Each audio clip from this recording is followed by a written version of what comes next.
Use වෙන්නේ. ඒ නිසා ඔයාලට ගොඩක්ම හොඳට වැඩිපුර charge කරන්න පුළුවන්. ඔයා charging එකට දාලා තියෙනකොට ඔයාලට කැමති නම් flight mode on කරලා තියුවොත් ඔයාගේ ෆෝන් එකේ signal මුකුත් එන්නේ නැති නිසා ඔයාලට වෙනදට වැඩිය ගොඩක් ඉක්මනට ෆෝන් එක charge කරගන්න පුළුවන්. මේකෙදී වෙන්නේ ඔයාගේ flight mode දැම්මම ඔයාගේ ෆෝන් එකට signal search වෙන්නේ නැහැ මුකුත්ම වෙන්නේ නැහැ. ඒක නිසා ඒකට යන battery life එක ඉතුරු වෙලා ඔයාගේ ෆෝන් එක ඉක්මනට charge වෙනවා. තව දෙයක් තමයි ඔයාලට ඉක්මනට charge කරගන්න ඕන නම් ඔයා පාවිච්චි කරන්න ඕන අනිවාර්යයෙන්ම original charge එකක්. ඒ කියන්නේ ඔයාගේ ෆෝන් එකට එන original charge එකම එහෙම නැත්නම් ඔයාලට shop වලින් ගන්න පුළුවන් රුපියල් 1000න් එහා පැත්තේ තියෙන original charger. original charger adapter එකක් කරගෙන ඔයාලට පුළුවන් charge කරන්න. මේකෙදි ඔයාගේ ෆෝන් එකට බැටරියට ඕන ෆෝන් එකට ඕන වෝල්ට් ගන්න සහ ඇම්පියර් ගන්න හරියටම ලැබුණාට පස්සේ ඔයාගේ ෆෝන් එක ඉක්මනට charge වෙන්න ගන්නවා. වෙනද ඔයා charge කරන ප්‍රමාණයට වඩා ඉක්මනට charge වෙන්න ගන්නවා සහ බැටරියේ ලයිෆ් එක ගොඩක්ම හොඳ තත්ත්වයට හැරෙනවා. වෙනින් charge වලින් වෝල්ටේජ් වල බැටරිය සවුත් වෙනට වැඩිය හොඳ charge එකක් භාවිතා කිරීමේ වැදගත්කම වන්නේ ඒක. තව දෙයක් තමයි ඔයාලා කොච්චර හොඳ charge adapter එකක් පාවිච්චි කරත් වැඩක් නැහැ.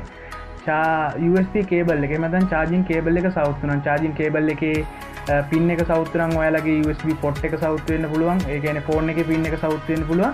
තව ඒකේ voltage හරි voltage charging adapter එකේ කොච්චර voltage එකක් out කරත් cable එකෙන් හරි voltage එකක් එන්නේ නැති නිසා ඔයාලට ඒකෙන් phone එක ඉක්මනට charge කරගන්න බැරි වෙන්න පුළුවන්.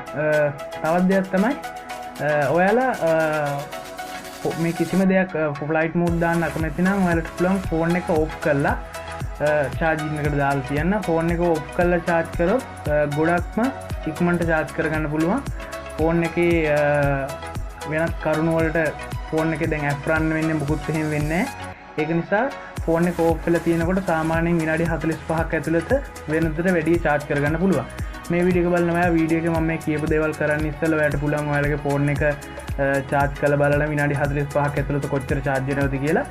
සාමාන්‍යයෙන් ඊට පස්සේ මේ දේවල් කරලා බලන්න විනාඩි 45ක් ඇතුළත කොච්චර charge වෙනවද කියලා අනිවාර්යයෙන්ම ඔයාලට දැනගන්න පුළුවන්. විනාඩි 45ක් ඇතුළත වෙනදට වැඩිය 25% වලට වඩා charge එක වැඩිපුර ඔයාගේ ෆෝන් එකට එනවා. ඒකෙන් වෙන්නේ අපි flight mode on කරලා තිබුවට පස්සේ අර signal search කරන්න යන battery life එක ඉතුරු වෙනවා. off කරලා තිබුවොත් තව වඩා හොඳට charge වෙනවා. ඒක තමයි ඔයාලට මේ අද්දකීම ඇති ඔයාලා ගොඩක් signal අඩු sensitive එක අඩු කොහේ හරි area එකකට ගියොත් ඔයාගේ ෆෝන් එකේ ඉක්මනට battery බහනවා. ඒක ඔයාලට නොදැනෙම නොතේරෙන ගැටලුවක්. ඒකෙදි ඔයාලට කරන්න පුළුවන් මේ වගේ areas වලට ගියාම ඔයාලට calls message නිතර මොකුත් එන්නේ නැත්නම් ෆෝන් එකේ flight mode දාලා තියන්න. එහෙම නැත්නම් ඔයා ෆෝන් එකක් පාවිච්චි කරනවා SIM එකක් දාලා photography වලට වගේ දේවල් වලට flight mode on කරලා ඉවරට පස්සේ ඔයාගේ ෆෝන් එකේ battery life එක signal search කරන්න යන battery life එක ගොඩක්ම ඉතුරු වෙනවා. තව දෙයක් තමයි ඔයාලා මේකෙදි පාවිච්චි කරනවා නම් වෙනත් charges ඒ වගේනුත් හරි original charger එකක් භාවිතා කරාම මෙන්න මේ දේවල් වෙනවා. ඒ වගේම තමයි ඔයාගේ ෆෝන් එක ඉක්මනට charge කරගන්නවා වගේම ෆෝන් එකේ battery life එක ගොඩක් ඉතුරු කරගන්න පුළුවන්. වැඩක් නැති ඔයාලා පාවිච්චි නොවන apps ගොඩක් uninstall කරලා දැම්ම ෆෝන් එකට එන apps ටික සහ ඔයාලට අවශ්‍යම app කිහිපයක් වුණා ෆෝන් එකේ පාවිච්චි කරොත් ඔයාලට ගොඩක්ම battery life එක ඉතුරු කරගන්න පුළුවන්. ඒ වගේම තමයි මේ වගේ වීඩියෝ තා ගොඩක් මම channel එකේ කරලා තියෙනවා. ඔයාලට ගිහින් බලන්න පුළුවන්. මතක ඇතුව මේ වීඩියෝ එක වැදගත් කියලා හිතනවා නම් ගොඩක් අයට අනිත් අයට බලන්න share කරන්න. වීඩියෝ එකට like එකක් දාගෙන යන්න comment එකක් දාන්න. අපි ගිහින් එන්නම් තවත් වීඩියෝ එකකින් හම්බෙමු. අනිද්දාත් ඔබට සුබ දවසක්.